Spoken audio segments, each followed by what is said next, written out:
Hello everyone, this is Dr. Jawad. If you're new to my channel, thank you for watching. If you haven't done so already, please hit the subscribe button down below, and right next to it is the bell notification. When you hit that, when I upload the videos, you'll be first to be notified through your email. If you're watching on Facebook, thank you very much. I always appreciate it. Please hit the like button, and if you find this information valuable, please share with a friend. I always appreciate a growing audience. Thanks for watching.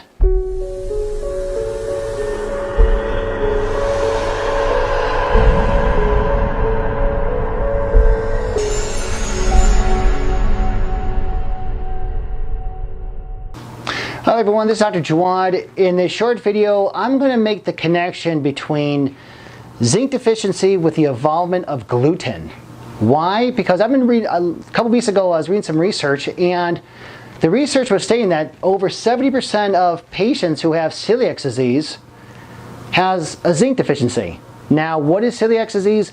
Celiac disease is leaking gut, I would say it's leaky gut gone array. Celiac disease is pathology, so what happens is that you have intolerance to gluten.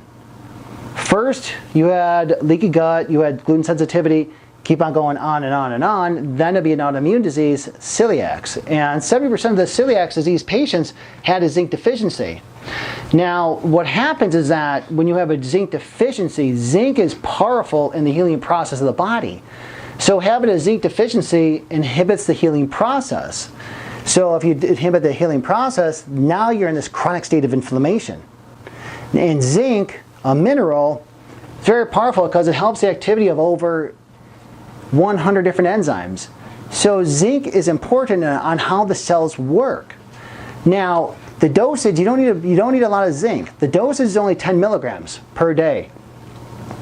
And the functions of zinc, there's many of them. I just listed about a handful here. It's involved with tissue healing, the immune response, digestion, blood sugar regulation, concentration, and memory. Sometimes with my patients, especially the Alzheimer's or the dementia patients, or the ones who are getting older, they may have a zinc deficiency because I always tie it down back to what do you eat. So these are just a handful of the symptoms that's involved with a zinc deficiency. One is the immune function. Now, again, if you have a decrease in zinc, what happens? It inhibits the healing process.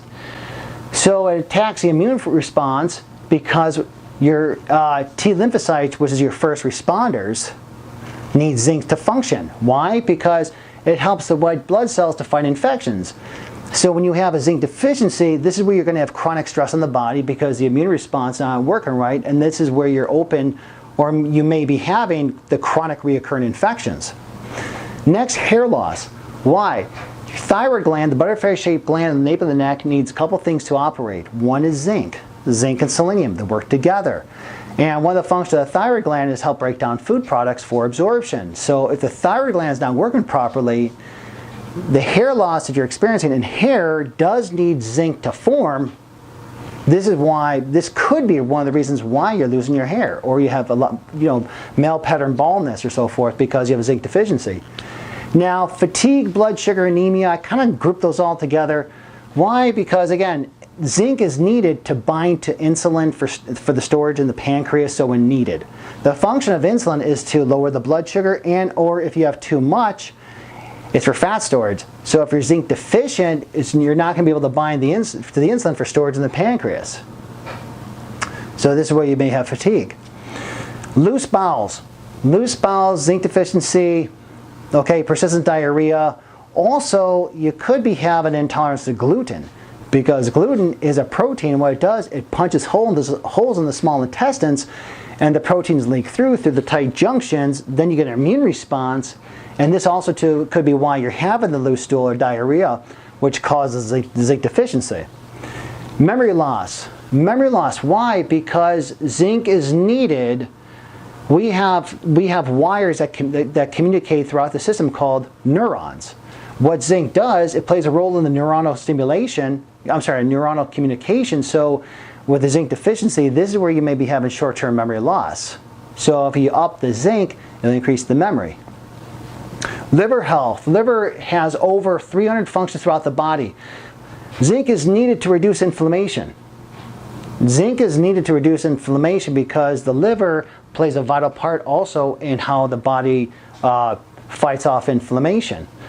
So it's also needed to reduce free radical damage. Free radical damage is the cell function byproduct. So first and foremost, I always say, yes, supplement with 10 milligrams per day. However, always clean up the diet. Get rid of the gluten, the wheat, the dairy, the soy, and the peanuts, and of course the sugar. Foods: grass-fed beef, loaded with zinc. 3 ounces is 2.6 milligrams of zinc. Chickpeas, 1 cup of chickpeas has 2.5 milligrams. Cashews, almonds, and pecans are the best nuts out there. So just a quarter cup of cashews has 1.9 milligrams of zinc. Pumpkin seeds are phenomenal. A quarter of a cup has 1.6 milligrams. Chicken, as long as it's free-range chicken, 3 ounces, 1 milligram of zinc. So you can see that zinc is needed throughout the body for, again, it helps with over 300 enzymes. And like I said before, research has stated that over 70% of patients who have celiac disease does have a zinc deficiency. So I read it as gluten causes zinc deficiency. Hope you enjoyed the video. Please leave a comment down below or a question. If you liked the video, please share with a friend, and I'll see you in the next one. Thanks for watching.